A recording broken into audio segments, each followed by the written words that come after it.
Hello?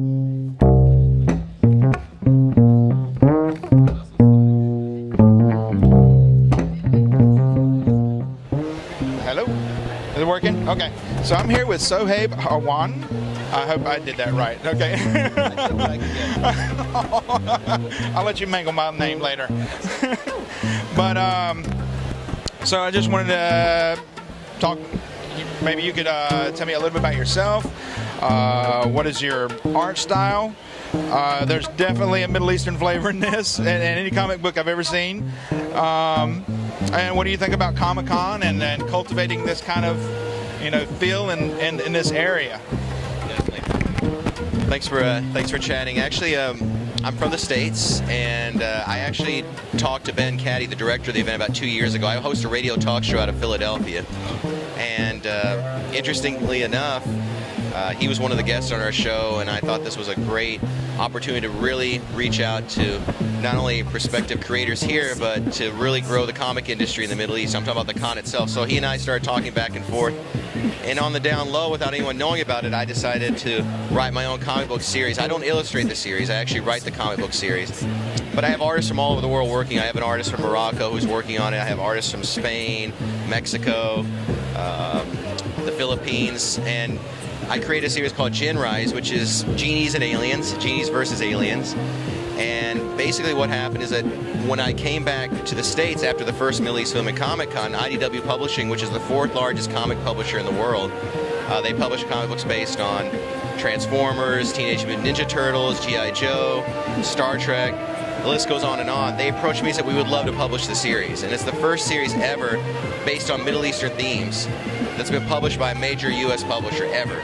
So it was a really, really gratifying and humbling experience for me. And it's now a monthly comic book series. I've been coming back to the convention every year. This is the 3rd year. It's bigger and better than ever. I'm flabbergasted by how much energy is here. The vibe of the place is off the charts. And I've been to San Diego Comic-Con many times. I go there every year. I've been there for the last 7 years now. And it feels very similar to that in some respects. I mean, it's not as large, obviously. You're talking about 130,000 people on average. But at the same time, the energy is very, very reminiscent of that. And what's really, really incredible is that I'm seeing an artist alley here for the first time. So I'm here with Mariam, and she's the creator of Blades of Hope. And I just wanted to talk to you. Let you get a plug. I just wanted to talk to you about, so what is a little bit about yourself. Your influences, I guess, your art style here. You're the writer, yeah, and co-creator. And what do you think about the Comic-Con in the Middle East? And we have this fledgling community of comic book people here, and we want to, yeah. Okay. Actually, this isn't my first comic anything. I actually started as a school counselor and a therapist, and I've tapped into a lot of struggles and issues that young women have with body image and just overall strength and just abilities to acclimate in society as it's progressing and evolving. And I'm also a writer, so I write young adult novels and children's literature. And my brother, he runs this Jubble Entertainment, so actually he approached me and asked me if I'd be interested in scripting a comic book. So I've been around comics my whole life because both of my brothers are obviously obsessed with comics, and I know about the industry, but I've never been in the industry. So I said, all right, I'll give it a shot, and I just fell in love with the medium of it, and I just found that it was very rich and beautiful, and that you can actually tell a beautiful story in a film-like way without actually having to sacrifice or spend a lot of time in all the details of writing a novel. So I thought I would just go ahead and write a comic book for strong women. So basically, Blades of Hope is a celebration of women in the fact that rather than taking a superhero route and giving them martial arts skills, we're going back to the root of martial arts. And we're starting with them as martial artists. So each character comes from a different culture, different country from the world. We have one from Kashmir, Burma, Malaysia, America, and Algeria. And they each practice a different form of martial arts. We have jiu-jitsu, kickboxing, taekwondo, weaponry, and Muay Thai. So basically, we're trying to celebrate the strengths of each woman and build character. And are these hijab? Some of them are, yeah, hijab. Yeah, some of them are covered, some of them are not. They're more like hoodies. Okay. So it's actually in a futuristic time. So it is very hijab.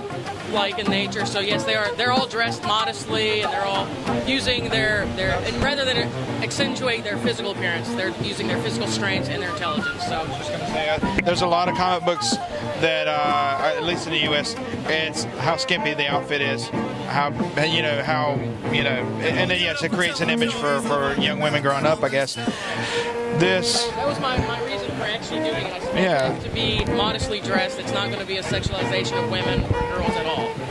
There's strength. There's beauty in strength. There is beauty in strength, absolutely. And it was a struggle a little bit because the comic industry is so heavily influenced by the lack of clothing, and with the artists, it was difficult directing them because they were so used to that style. So there's lots of beautiful artists out there who are so used to drawing women a certain way that I had to constantly direct and say, let's make this a little smaller, let's make this looser, and it took about 3 or 4 tries from one artist typically to just get the a very average body shape, because physically they are they're ripped, they're martial artists, they have perfect bodies, they train.